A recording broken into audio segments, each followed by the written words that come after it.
is our quarterly workshop. Today's Tuesday, January 27th, 2016. More like hoping to at least be able to engage in the dialogue, if that's okay. I don't know how we need to do that. Well, if we don't get anybody else, I guess we... You can, but Yeah. as before you got in here, and apologize, Mayor, I was kind of explaining to Will for tonight, really what it is, it's more of just an update on the process and how we're moving forward. What you'll see, I mean, sorry. But they're going to go through the next steps. And as part of the next steps, they're going to go through all the times it's going to go through, like the Planning Commission, and there'll be multiple times for public comment there. Y'all correct me if I'm wrong, if you think that there's a lot that we're going to go deep. I mean, yeah, I was going to say, I tried to keep it not, oh yeah, sorry. I tried to keep it not super technical, but there is, quite a bit of revisions. And so I've kind of laid it out instead of having your considerations all at once. They're kind of after each topic, so make it hopefully easier to go through. We are going to be having a formal public comment period, actually, skipping ahead in our presentation, but starting next week too, so. Well, I mean, I could go. I'll go real quick, I guess, just. not saying you can't. I mean, whatever you want to do. I mean, we want to hear what you. Yeah, I don't want to make it worse. We want to hear your concerns about it anyway. So. Yeah. Well, so I guess my name's Drew Lonker. I don't live in Bluffton. I live in Savannah. I'm a civil engineer with Thomas & Hutton. But I've done work in Bluffton for, several years now. I've done a lot of stormwater studies throughout, coastal South Carolina. And really the only thing I wanted to add is, I haven't heard the presentation or anything yet, but it looks like a lot of items in here were specifically to address flooding concerns. And I just want to make sure that council's aware, and I'm sure Andrea will cover this, but there are additional avenues, right, for alleviating flooding in Bluffton, if that is the main concern. I mean, you guys do have a strong stormwater ordinance where you require detention of stormwater, infiltration, but there's also, some maintenance action items that could take place too. So maintaining ditches, improving stormwater conveyance, doing those drainage studies, things like that. So just keeping that in mind, that outside of just, if a goal is to try to alleviate flooding, there are, really improving conveyance is one of the best things that you can do to actually do that. So I just want to make sure that, we're keeping an open mind too on just maybe some additional avenues to look at that could help with flooding in Bluffton, really. So. Sure. Well, we'll listen to what she says, and then if you want to comment afterwards, I'm fine with that. Thank you.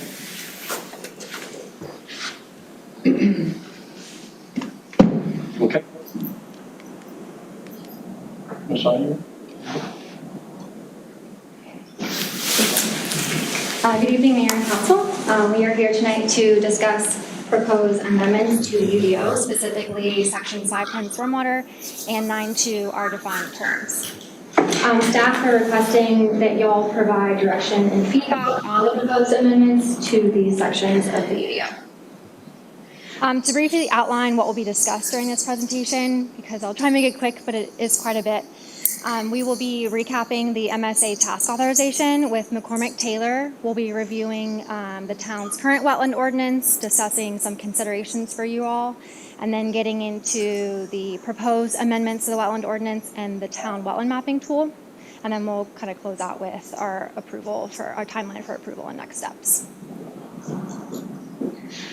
So a bit of background. In January of last year, y'all approved a MSA authorization to McCormick Taylor to develop a wetland and resilience ordinance. This MSA included a review of current town policies, identifying and inventorying wetlands within the town's jurisdiction, developing a map of wetlands to be protected, developing a wetland ordinance, applying comp drainage study results to map resiliency zones, identifying primary conveyance systems, and developing a resilience ordinance for the town. Now, for the purposes of amending the wetland ordinance, we're really focusing on deliverables 1 through 4 that are in bold there. And concurrent yet independent from this MSA work, Y'all adopted a wetland ordinance in June of last year that accomplished the following. It implemented a 50-foot undisturbed buffer around the perimeter of all wetlands. It allowed for enforcement of unpermitted filling of wetlands. It filled gaps left by loosened federal protections after the Sackett decision, which again, that's the ruling that changed the definition of the waters of the U.S. and thereby changed federal regulations of wetlands. And it made Bluffton the first municipality in the state of South Carolina to enact such laws in response to federal changes, which is something we're all pretty proud of.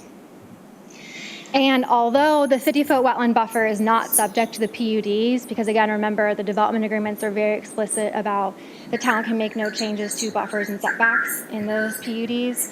The development agreements do have language, as shown in this buffer table here, that they do provide some level of wetland protections.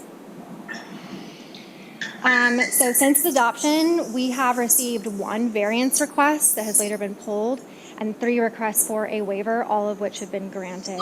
As a reminder, that variance request goes to the Board of Zoning Appeals, and the waiver request is a staff level review that's administratively approved by the UDO administrator.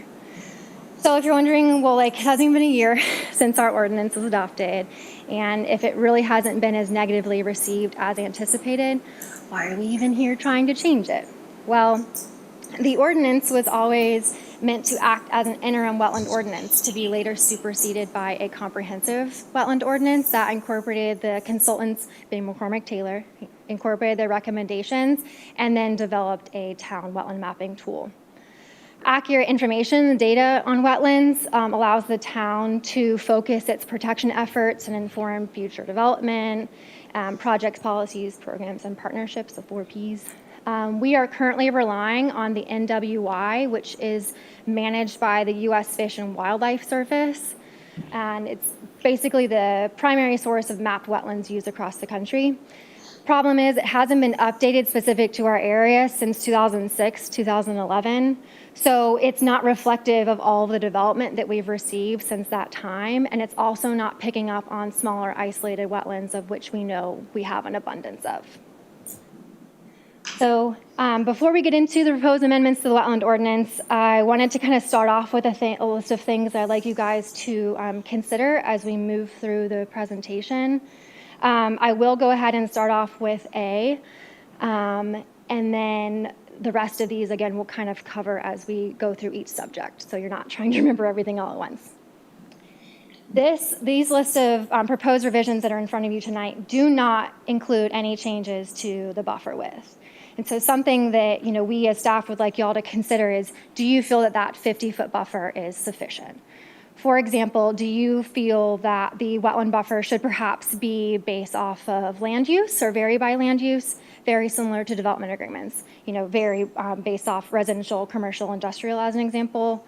Or do you feel like it should vary based off of future wetland classifications? You have a high value wetland or a low value wetland, and let's say you do a 50-foot for a low value wetland and a 100-foot buffer for something viewed as a high value wetland.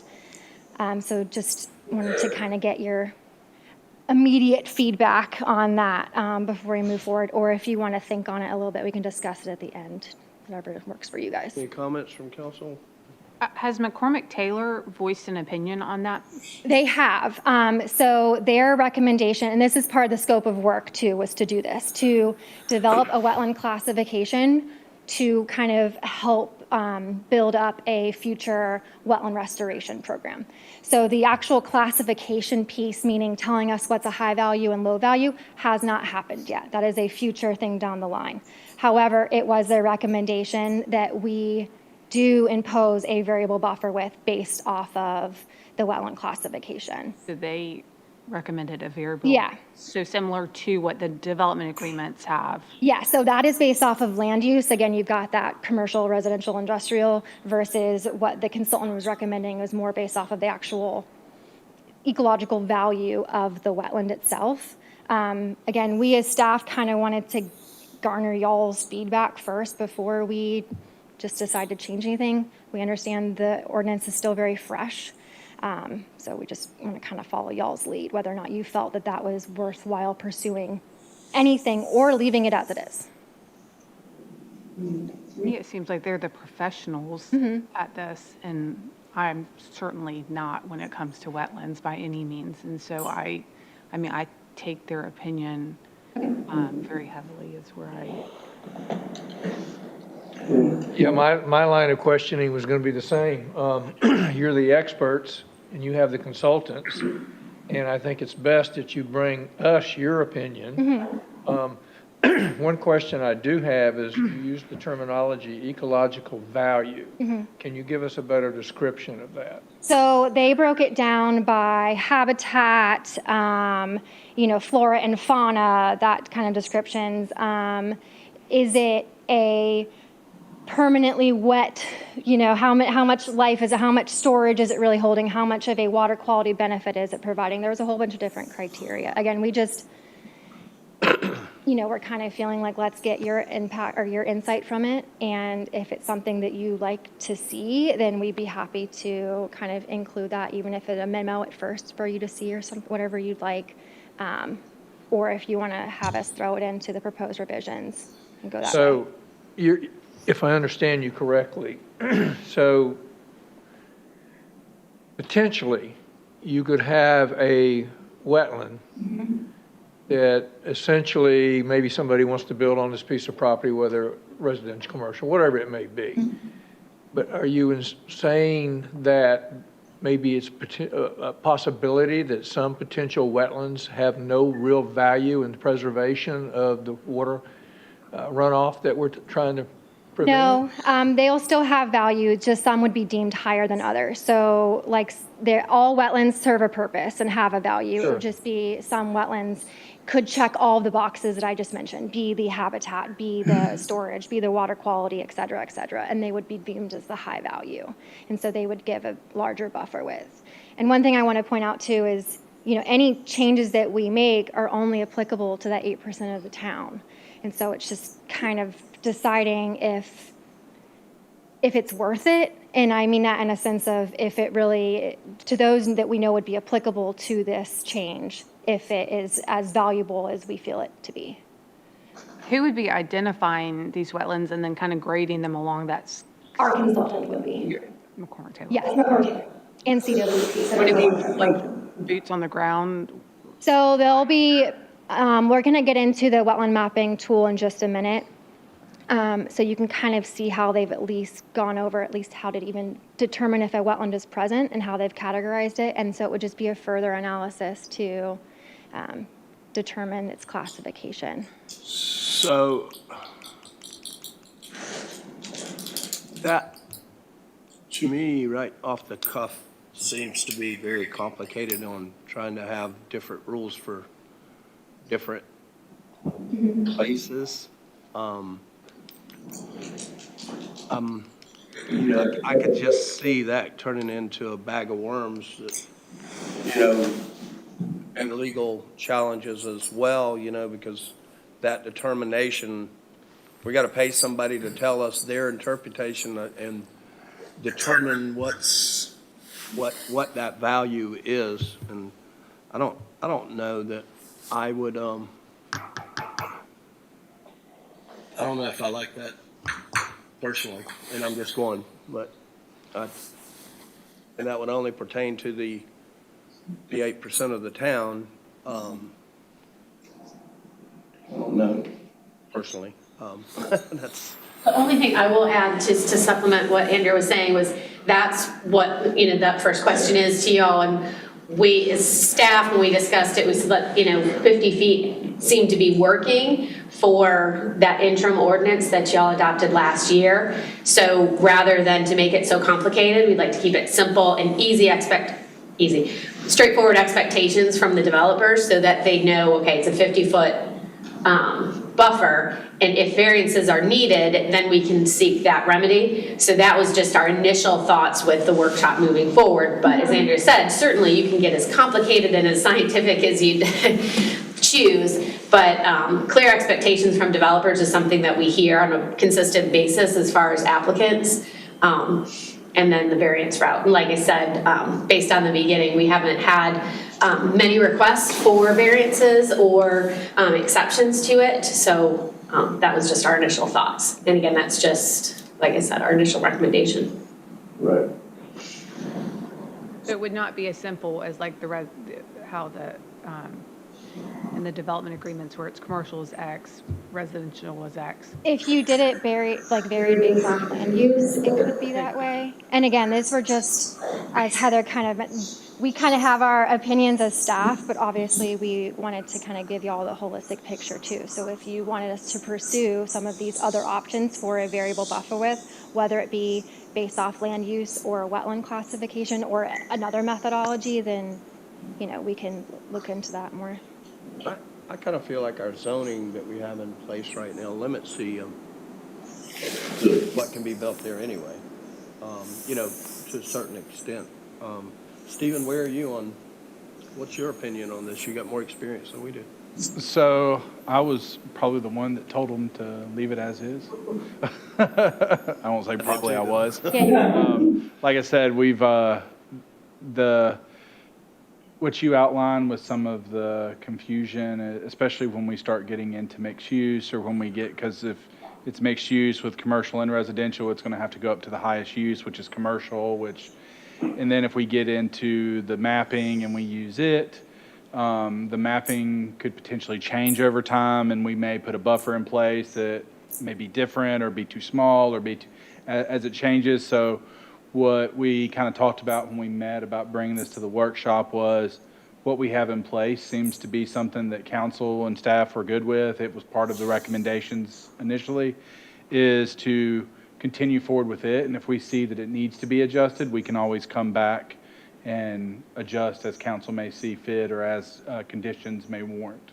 Right. So, I feel like conditions will change. As development starts in one place, you do see wetlands created somewhat, or expanded or dried up, it could go any way. So for us to, I just think every parcel basically is going to be unique in its own way. If we have a uniform ordinance in place, and then we have it set up so that if there's a grievance or somebody needs a variance or whatever, they can still come to the UDO administrator and try to work it out where it makes sense. But Right. no, I'm fine with the way it's straight. I concur. And the last thing I would add is this is going to, and Andrew will go through it, and I kind of hinted at it earlier, it's going to go through multiple levels of input and come back to y'all for public input and y'all again to vote and have a couple shots at it. And so if anything changes between now and that point, we can always adjust and revisit in the interim. Okay. Cool. You good with that? Okay. So we are proposing amendments to section 510. Again, we're looking at a lot of corrections to Scrivener's errors and good housekeeping edits. We're also looking to include enhanced resilience-related language. As the town moves forward with the development and implementation of a resilience ordinance and a resilience plan, inclusion of resilience-related language under the stormwater section really kind of helps to tee up those forthcoming efforts. Plus, it's in our department title, so it makes sense to include watershed and resilience together. We also are looking to clarify some exemptions and exceptions to the wetland ordinance. Specifically, we are looking to include a reference to the town wetland mapping tool to aid applicants in wetland and wetland buffer identification. We're also hoping to include a list of allowed activities within wetlands themselves and include assurances for the protections of wetlands and wetland buffers. We'll get more into detail about all of these very, very shortly, but we're also proposing associated definitions under 9.2, adding in a definition of heavy machinery and wetland buffer, and then revising our current definition of wetland delineation. So in getting into the specifics, the town's current wetland ordinance has basically an exemption for jurisdictional wetlands, meaning they are the jurisdiction of the Corps. If the wetland permit from the Corps is issued before or after September 8th of 2023, which is when the Sackett decision was upheld, then the town will honor that permit. They are essentially exempt from our wetland ordinance because we can't supersede the Army Corps of Engineers when it's their jurisdiction, right? However, it has been legal's determination that for permits issued after September 8th of 2023, that the core permit applies, they can impact their wetland per that permit, but then any remaining wetland boundary will need to impose a 50-foot buffer per our ordinance on that. The language, although it has been legal determination that is what our ordinance says, it could be clearer. So that is what we are trying to propose, is modified language to make that abundantly clear for not only staff, but also for anybody looking at our ordinance, trying to understand what that exemption means. So if you look at my really creative illustration here, you've got the hatching, and that's showing a jurisdictional wetland. And then again, your core permit tells you what you are permitted to impact, which is in the red there in that second box.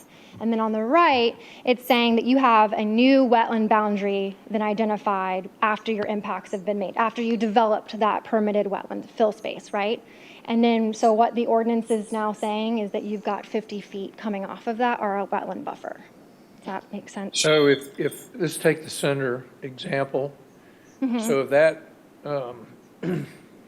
approved impact to the wetland is 100 feet wide, in theory, and then you go to the right where that boundary ended for that impact, we can still go back out 50 feet. So in essence, you would be turning a 100-foot buffer into a 50-foot? Yes, Approved by the Corps? yes. Okay, I like Yes. that. And again, this has always been legal determination, but we're just trying to make the language a lot clearer for applicants moving forward. We want it clear, just So does staff. easy to read, easy to understand, clear. Yes. So we're then going into making proposed amendments to prohibit motorized vehicles along multi-purpose pathways and wetland buffers, with the exception of ADA-compliant motorized wheelchairs and vehicles used for maintenance or safety. This is very similar to the golf course ordinance, so it's fresh in your minds, right? We're also wanting to add in clarification that certain exempted activities are permitted so long as they are conducted without the use of heavy machinery. I'll kind of go over what we mean by heavy machinery as we get into 9.2's defined terms later in the presentation. So, Go ahead. I'm trying to understand, no, go back to, yeah. So, we don't allow motorized vehicles in wetlands now. Correct. So, what are we, this, what is this kind of do? Okay, so I'll go, if you don't mind, I'll keep going. What I thought we were doing. No, if you don't mind, I'll keep going. And I can, it's on this slide, so I'll just keep going. But, so we also want to add in a stipulation that although stormwater management facilities and utility lines may be located within the wetland buffer, that we add in a stipulation that the land disturbance can occur no closer than 10 feet to the edge of the wetland. You've got a sewer line that's allowed to be in the wetland buffer per our current ordinance. But that sewer line can go right up to the edge of the wetland itself, which defeats the entire purpose of the wetland buffer, right? And so we're just adding in a clause that no disturbance can happen closer to 10 feet to the edge of that wetland. Now, certainly, if it isn't feasible for the project, then they can come in and submit for a waiver for us to review at like a staff level and, do what makes sense, right, for the project. But we've just added this clause to help protect the wetland itself.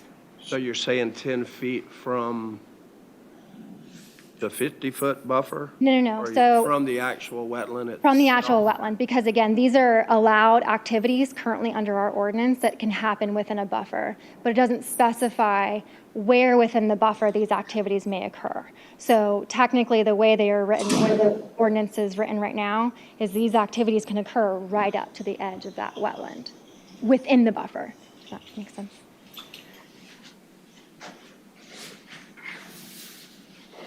So is there consideration, maybe I'm missing the point, is there consideration for potential damage from these tasks to the wetland? It's damage and, it's land disturbance, right? So there's always some damage associated with it, but it's also, again, the point of a wetland buffer is to protect the wetland. Sure. And so if we're allowing for activity right up against the edge of the wetland, then that buffer isn't doing anything.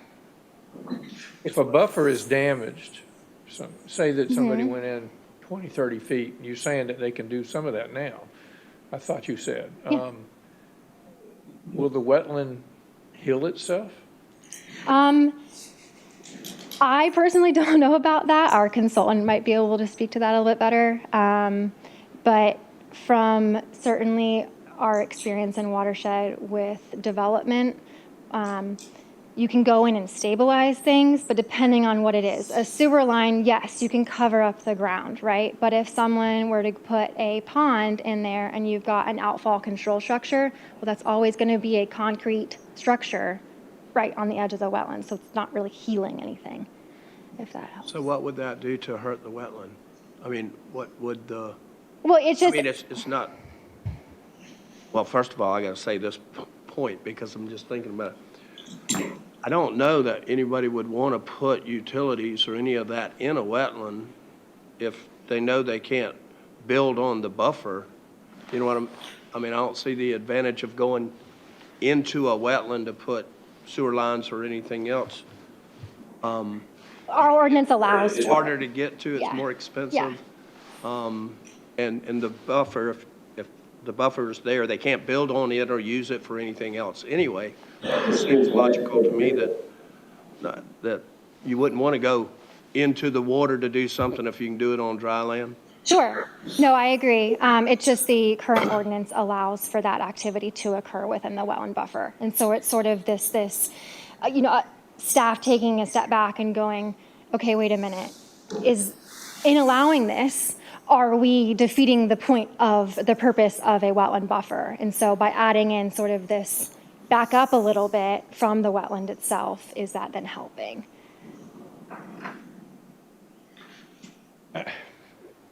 Somebody help me.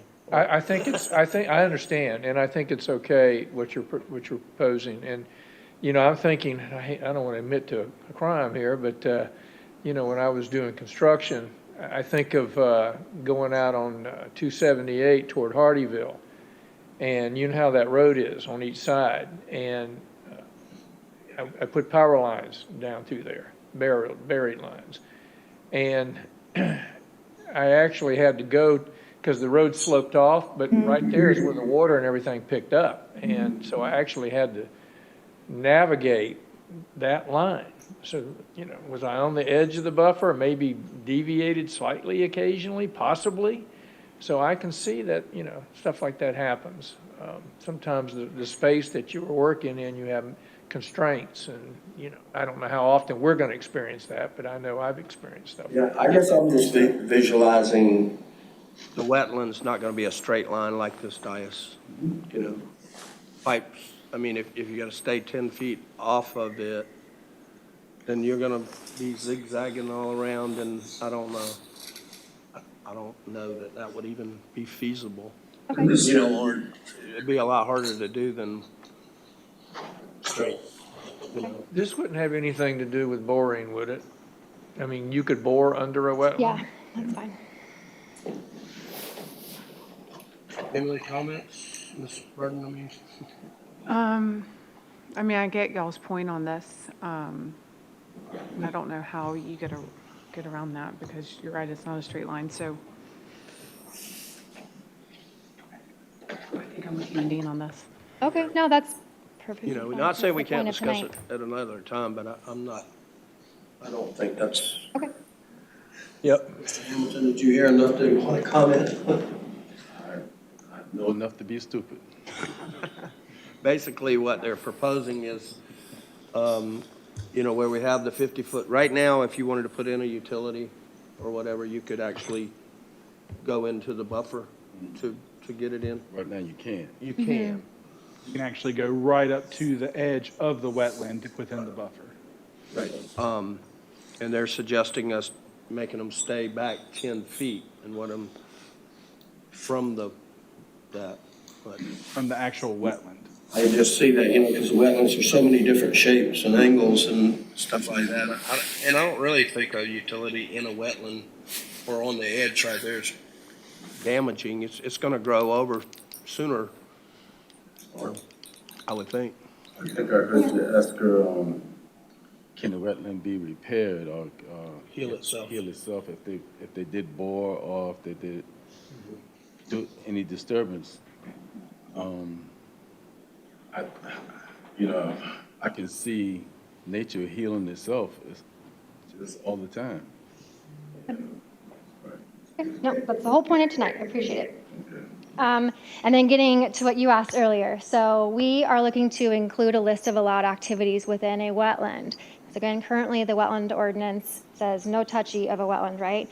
But we also want to be kind of realistic about what projects might, entail within or need to occur within a wetland itself, such as the construction and maintenance of public boardwalks, multi-use pathways, or even water-dependent structures such as docks, boat ramps, etc. All of that would be within the wetland. And so there was sort of this desire to include stuff for the public use within a wetland. Comments from council? No, Questions? that's normal. You see that pretty much everywhere. Yeah, I was just going to ask, in addition to that list, and I'll go back if you'd like, but was there anything else that maybe we didn't incorporate that you would like to see as an allowable use, an allowable activity rather, within a wetland? And I can go back. I think pretty much the way it's worded there, it's kind of like the OCRM line. It is, yes. Right? Yep. So you could build a boardwalk or a deck or something, but you just can't change the flow of stormwater. Yes. I will say we've also aligned all of this with the coastal zone management plan, which outlines everything you can do in a wetland and permitted uses and things like that too. Let me ask this question. Have you seen something in our region or in the state where this caused a problem?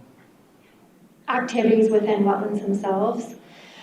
So again, we're unique in that we're the first municipality in the state to really have like a comprehensive wetland ordinance where we say you can't do anything in wetlands.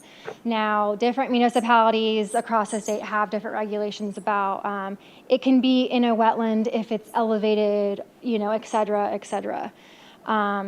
Otherwise, there aren't regulations at a municipal level. We only have the state regulations, which is under the coastal zone management plan. And this list is including what is in that coastal zone management plan. So, But are you saying no?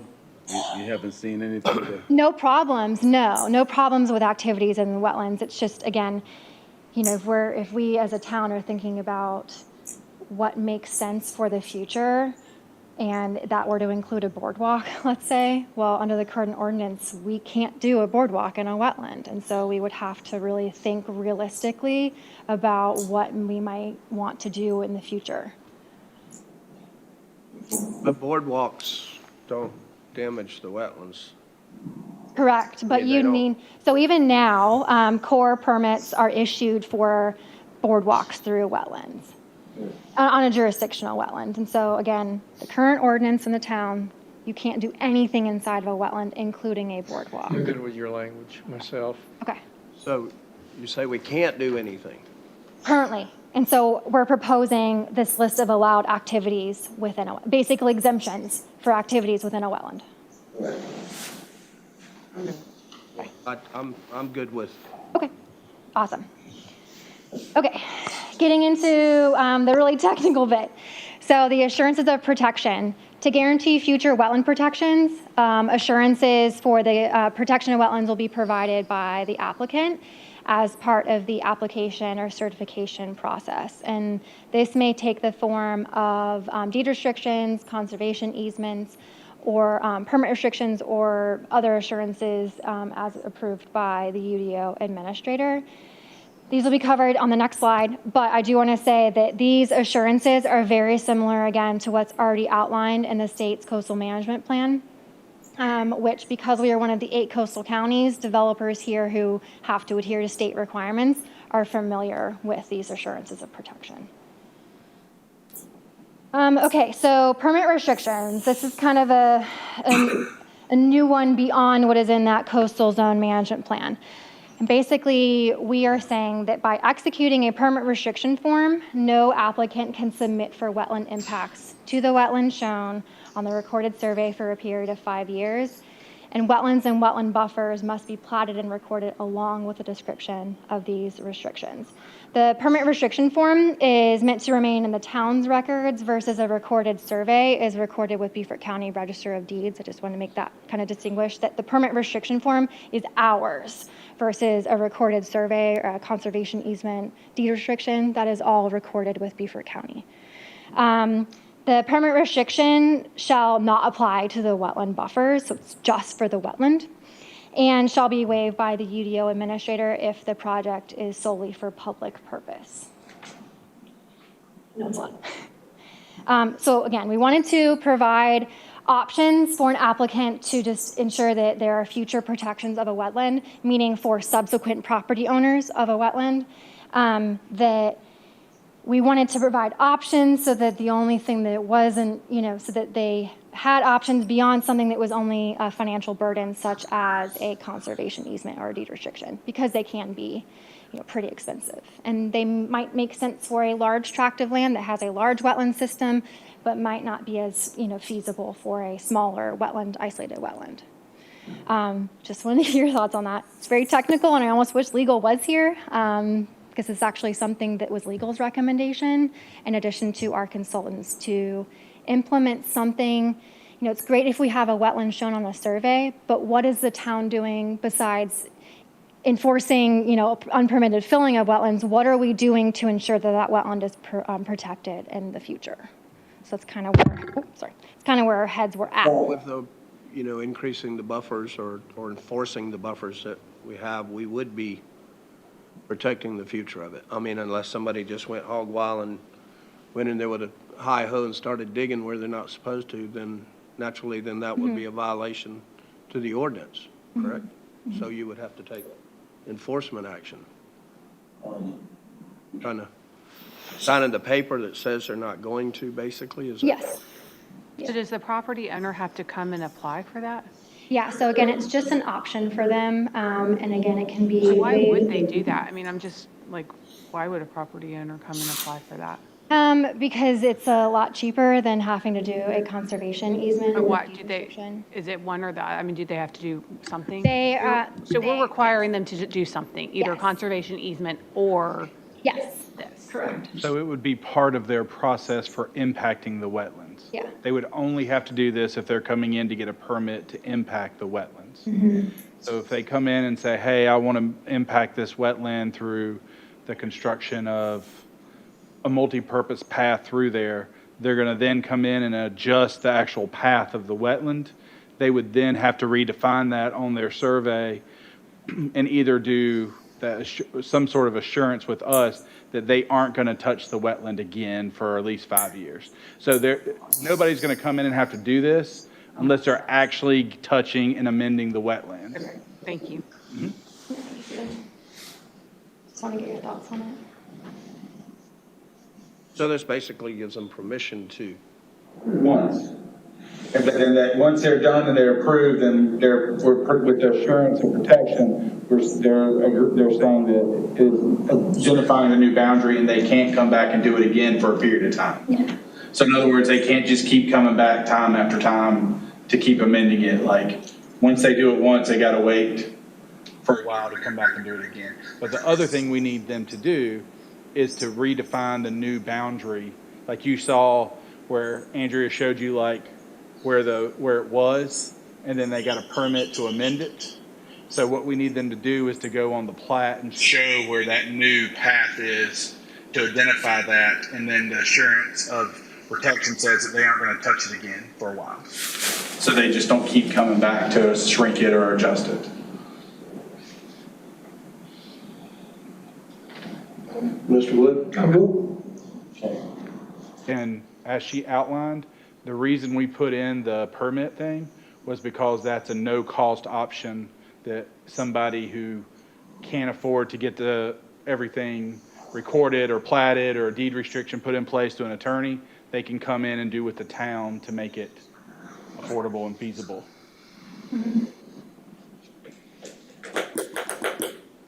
Okay. All good?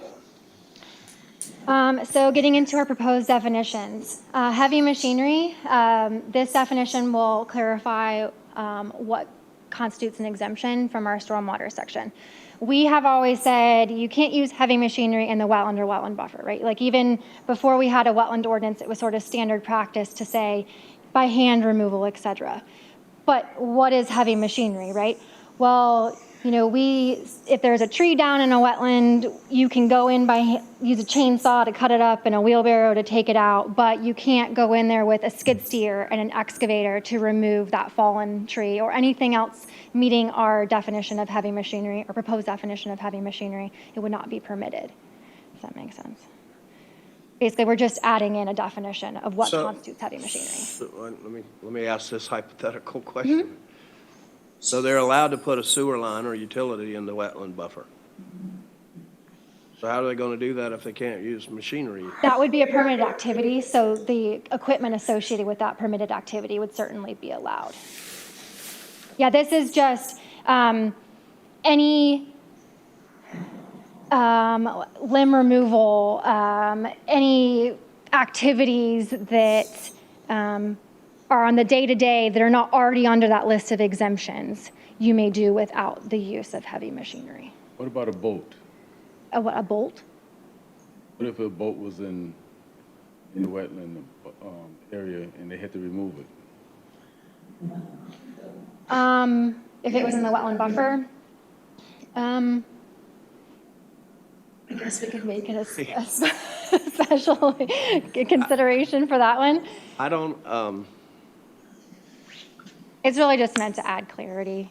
I mean, the only time that anyone would use heavy equipment in a buffer would be to, like you say, get something out of it, right? That's the most frequent calls we Or get. to repair a sewer line or a water line or something that's damaged or broken or whatever. Yeah, which again, those activities, this is sort of like the kind of one-off, we get a call from a resident I don't saying, know can if I go this- out there?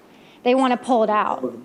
Well, I'm curious, and you may have already alluded to this, and I'm sorry, my mind was stuck back on Highway 278. Interesting enough, when I did that job years ago, the Corps told me I could cut down the trees at the wetlands line there. I just couldn't remove them, which is like, what? It didn't make sense. So is that tree application, an example that I just gave, is it part of this, or is that not anything to do with this? Tree removal permit? You're Yes. saying? No, that's nothing to do with this, but that's what we have told people. I'm going to use Shell Hall as an example because that's the one that's coming to mind, where they've had trees that have fallen in the buffer in the wetland, and that has been our response, that, well, you're not allowed to use heavy machinery in the wetland, and so unless you were really strong and capable of pulling it out yourself by hand, you can't do anything. You have to let it lie. But again, by defining exactly what is heavy machinery, then that just helps people understand that you can go in there with, you can mow grass in the wetland buffer, right? That's allowed, but you can't go in there with heavy duty equipment or, again, anything that qualifies as heavy With that machinery. example, could they go in with some sort of machinery and get the tree out? If it is not listed under heavy machinery, if it's not a heavy machinery. Do you have a list? I mean, Yeah, do you have the proposed amendments by chance, Dr.? I mean, what do we, I'm trying to understand what the big damage deal or whatever, what's the heavy equipment going to do to the wetland buffer? I understand in the wetland. But when the buffer, I mean, unless they go there and want to dig a hole, I mean, I Well, don't, heavy equipment would chew it up, and I don't know whether it has. but it's a any- buffer, it's a grass, natural Well, buffer. But is it grass? Is it? I don't know. I don't know. trees fall down in there, I think they should be able to get the tree out. It's So less impact on the ground, just less physical impact on the ground. Yeah. So you always just want the smallest footprint that you can leave possible, Yeah. while still being reasonable, so. Yeah, so you asked what would constitute heavy machinery. Well, with the tree example, like, can they get in there and get the tree out? I want to make sure that we're not. You can't use it for a tree. That's what she's saying. That's what this I'm is. saying you could go in there with a chainsaw or something that doesn't meet the definition of heavy machinery and remove that tree With a by chainsaw and a hand. gator. Yes, you could go To in, go in with a gator. yeah, anything that wouldn't be large, powerful, heavy-duty, blah, blah, blah, per our definition. Does a side-by-side constitute? It provides specific examples if you want me to read it, but, yeah, it's just talking about excavators, loaders, forklifts, dump trucks, big equipment. So, no, by this definition, I would not consider A gator. anything that. And a trailer to be heavy equipment. Okay. So you could go in there with like a side-by-side, a trailer, and a chainsaw and do some work. Yes. Remove the tree. Again, it was just sort of help to answer that question of like, well, what can I actually use to remove any trees? Yeah, I still got reservations about this, and simply because I could envision a hurricane coming. 80 or 90 foot tree, pine tree or whatever it may be, fall over the 50-foot buffer onto somebody's house. And we're telling them that they got to cut it with a chainsaw instead of coming in there with a modern, modern day, the way they do trees. No. I will say that's a when things giant. come through, we- And I was just going to say that every section of the UDO has that caveat about if it's an act of God, it's basically any activities associated with that event are exempt. Well, every time a tree falls, most of the time it's Well, like God. yes, He made them. He's told them it was time to natural fall. disaster is really what that's But meant if there for. is a hurricane, Yeah. pretty much all of our ordinances allow for us to give special exemptions to allow people to get in and address issues that arise from the hurricane. Yeah. Let me just Problem ask, is to keep them from taking advantage is of it. this, Kevin, or whatever, whoever, is this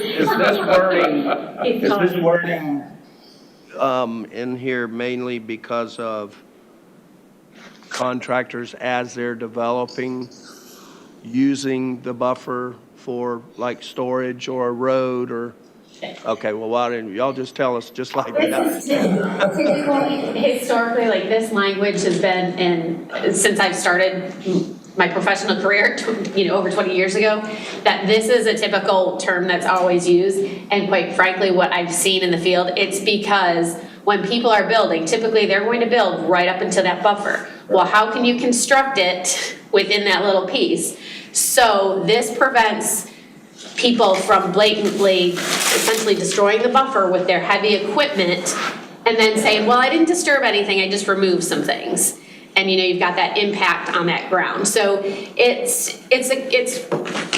helps both. Well, I can envision that happening more so than I can any other reason for it.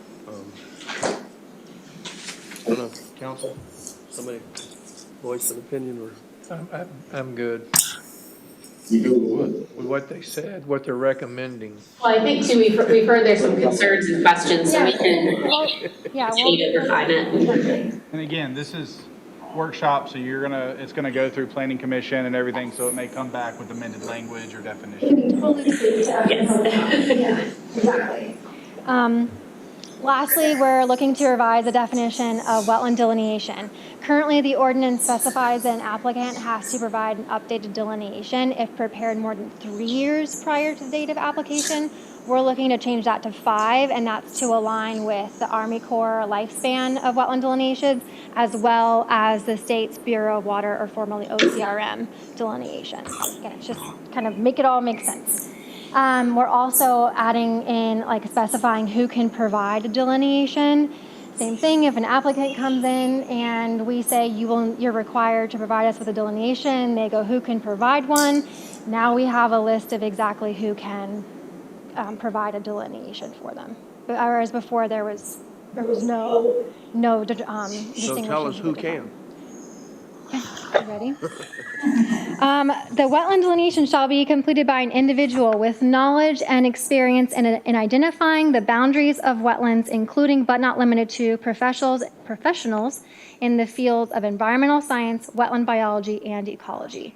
There is no universal certification for wetland delineations, and in fact, the way it is anyone could do a wetland delineation technically, as long as they're adhering to the Army Corps' manual from 1987 on how to identify and delineate wetlands.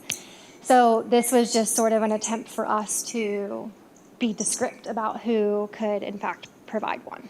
And this did cause a lot of, this particular item that you're asking about generated a lot of internal discussion and with legal as well, because we like to define things and make them really clear.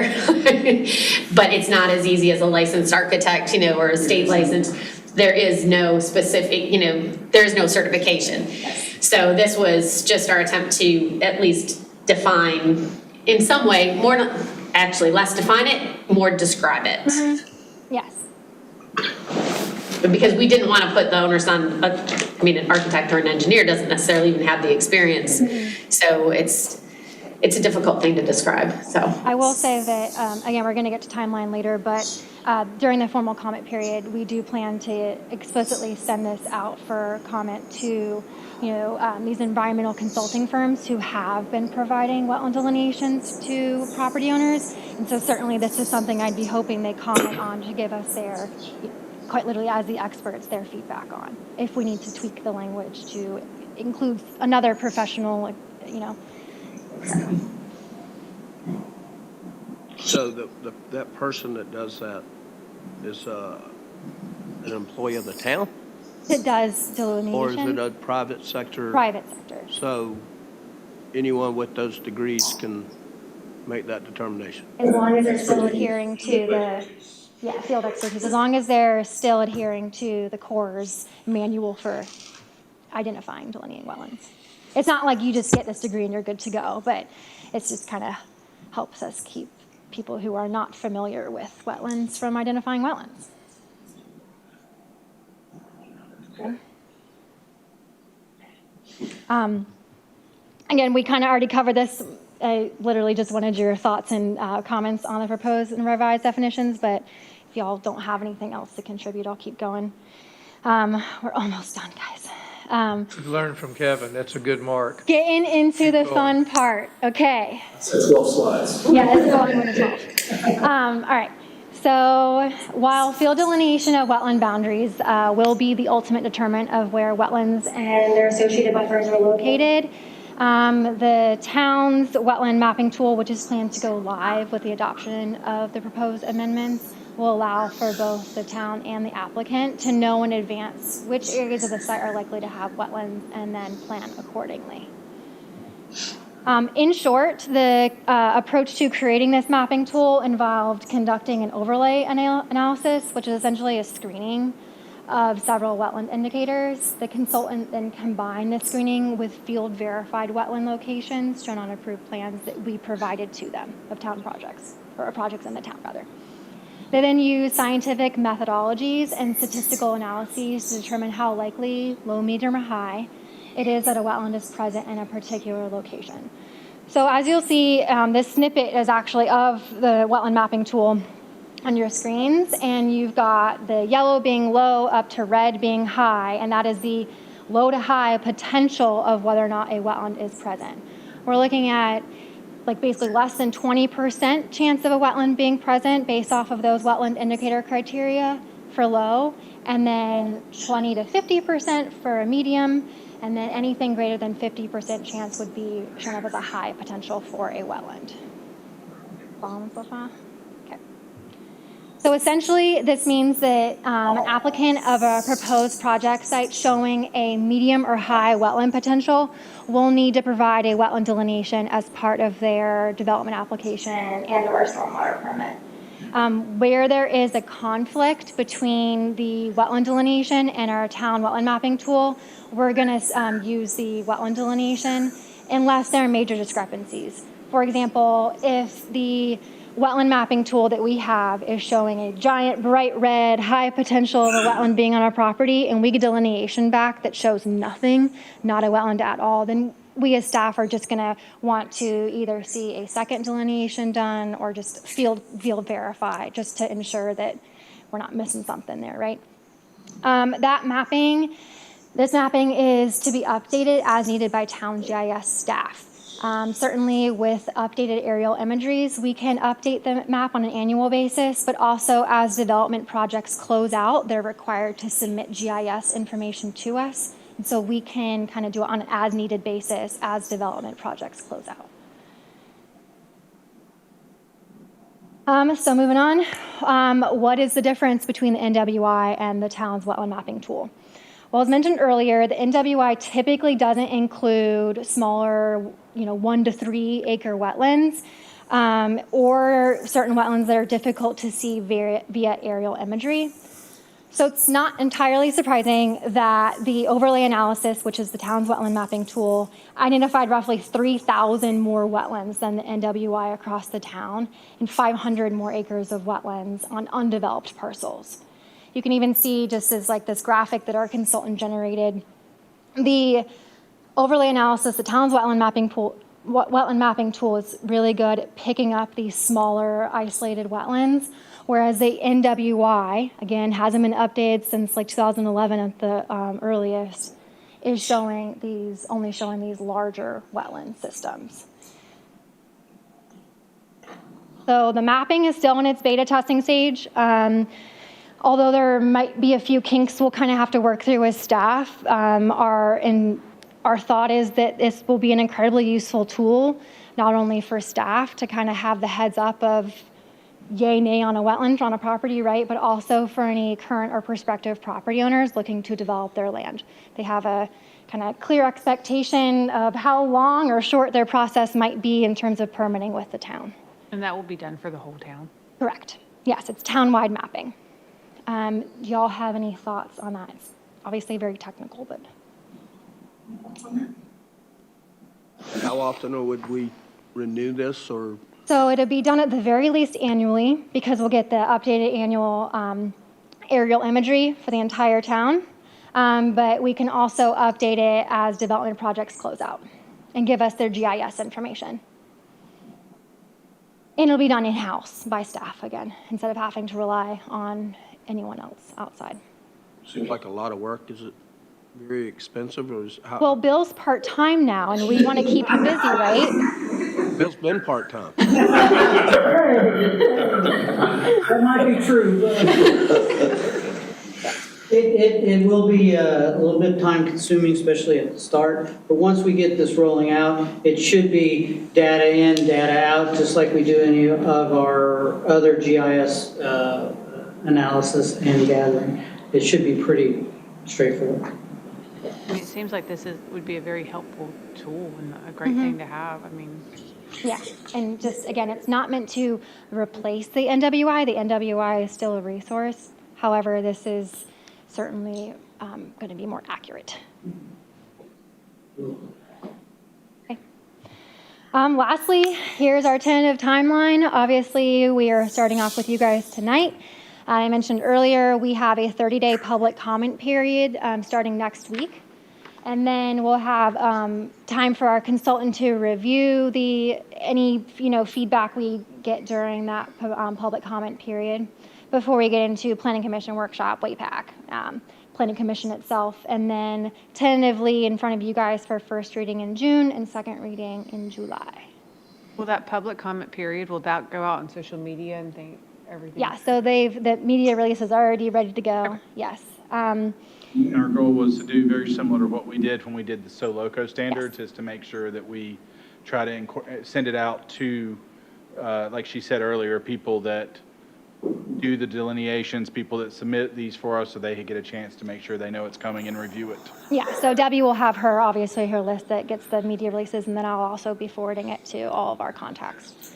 So all in all, we're looking at 7 opportunities for public comment, including that 30-day public comment period. So we're hoping that by the time it gets to you for first reading, no one in the public should be mad. I don't know about mad, but they should be able to say they didn't have a chance to comment. That's correct. I have one more question. I don't know who this is for. Probably Kevin, maybe. When a development starts and I'm just going to use a 50-foot buffer is determined, is that where the silt fence goes? Not always. So there's silt fence. So that is all based off of however much they want to treat. Okay, your silt fence is outlining your limits of disturbance. Your limits of disturbance is your disturbed area, right? Well, from a stormwater world, you have to treat from a water quality and a water quantity perspective your disturbed area. So that is determined actually in advance of, anything to do with delineations, really. Sometimes they are right up against that buffer, but oftentimes they're far away. I was gonna say, it sounds like to oversimplify or to simplify it, the worst case scenario is it wouldn't be any closer than that 50-foot buffer. Well, that's what I was trying to get through my head. If they were required to protect the buffer, which is why you don't want heavy trucks or tractors or hose in there. If that line, that buffer was determined at the beginning, and, I'm just saying, some type of boundary was there, then, The best way to say it is, it depends. It depends on, there's so many factors that come into play, and Drew sitting over there could reiterate this. Like, it might be where you're putting your stormwater in that buffer area, which is allowed, so that would be part of your limits of disturbance. So they could be impacting it, but it's a good impact that they're doing. Or they might be further away from it. So it truly depends on that limits of disturbance and where it's going to be. If there's even a wetland at all. So it depends, and that's something that staff reviews it's literally on a case-by-case basis. And having these, these regulations in place, we now know, they know that if they're coming in, and that they do have to impact that buffer for stormwater, that they have the ability to do that. But we obviously work with them to make sure it then gets reestablished and that they're saving everything that they can and that they're following all the rules. I was just thinking of as a boundary, to eliminate the words of heavy equipment for a tree or whatever. If that buffer, that 50-foot is determined, and they're not asking to put in drain lines or sewer lines or whatever within it, then it's basically stay out of here or you're gonna be in trouble, Just trying to simplify some of that. Any more questions? I'll open it up to you guys if you have anything else. Hopefully that was helpful to break it down. You did a good job. Yep. Better than Bill. Any questions? Step down, what do you do? We'll do, Andrew, if you'd be so kind, is if you'll send council your presentation. Sure. So in case they want to look at it, and if they get any questions on it, they'll have it for reference as we go into the workshops and the public comment period. If you'll send them that just for their reference after tonight. 'Cause I don't think we sent it out ahead of time, so, because you were working on it up till yesterday. I did, yes. So if you'll send it to them tomorrow, that'd be great. Okay, yep. Andrea, I'm very impressed with your presentation. I'm very impressed with your boldness and how you fired back at Dan and Larry. You did a good job. You did a good job. You're just lucky Fred wasn't here for half So he didn't know what we were talking about anyway. But you did a great job. Would you like to make a comment? Well, I just had a couple questions. And this may be addressing more because I don't know, but there was a slide about Walk up here if you can. there was a slide about the, if the wetlands impacted, there's a 50-foot buffer on the existing one there. Oh, you're talking about my very pretty picture? Yeah. And who are you, sir? Oh, sorry, I'm Drew Walker, I'm with Thomas Civil Engineering. Yeah, my question on this was, and I think this kind of goes to the restrictive covenant question too, I guess. So when we permit these, and this may be addressed otherwise, I'm just asking the question because I don't know, but when we permit these wetland impacts, either through, if it's a jurisdictional impact, then it goes to the U.S. Army Corps of Engineers. If it is a non-jurisdictional wetland impact, it goes to the state. And we will get permits from either one or both, depending on who has jurisdiction. And those permits will have certain conditions on them. So a lot of times restrictive covenants are an example. And I actually just had this come up on a project, not in Bluffton, but on Hilton Head, where we had to record restrictive covenants as a part of a state permit condition and specific buffer, like specific to like 32.23 acres of wetland and 7.85 acres of buffer, like very, very specific numbers. So I guess my only question is if that condition comes up where you've got someone applying for a permit and they have conditions on the wetland permit, does that supersede any of these or how? Because I could just see some conflicts where I'm like, well, the Corps and the state are telling me to do one thing and the town's telling me to do another, and the two regulations conflict. What do I do? Like, that would be my only question on that. Yeah, and Kevin and I had actually talked about this, where there are like outlined restrictions, covenants or restrictions, then that is what's gonna dictate. Yeah, we're not. Of the state or federal? Yes. If there's covenant restrictions already recorded, then yes. And that's what we've held from the beginning. If the Corps already has a permit, or they've set covenants, or they set whatever, then they take precedent. And But for like, if someone just paying into the mitigation bank and there isn't any covenants or restriction on their property, then this is where okay. we'd be imposing a 50-foot. Yeah, and I guess even if it's like one that's already been done, if it's, I guess my still question, I guess, is one that like I'm currently new project, currently pursuing a wetland permit type thing.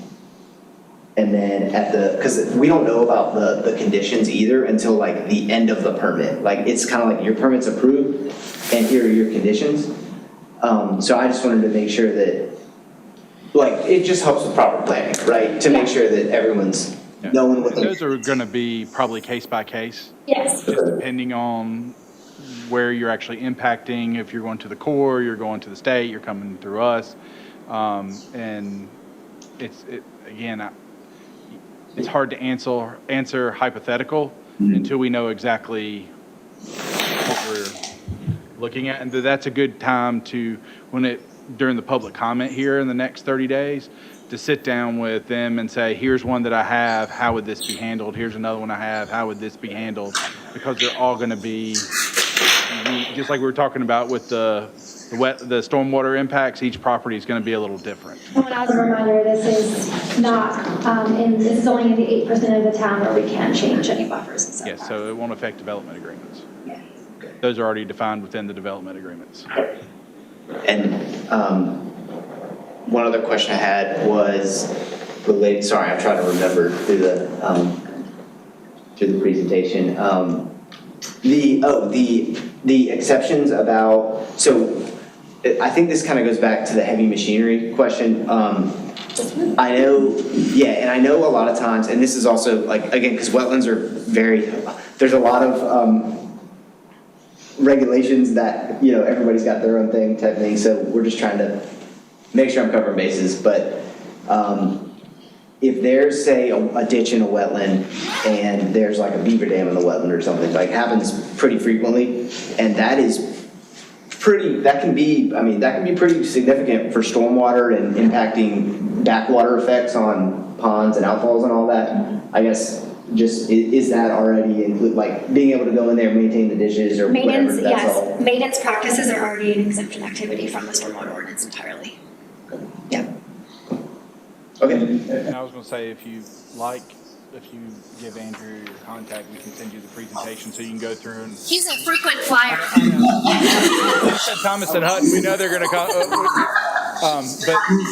But she can send, if you've got, we'll send it to you, and that way, if you remember your questions that as she was going through, it'll be good to sit down with her over during the comment period and go through. All right, thank you. Thank you.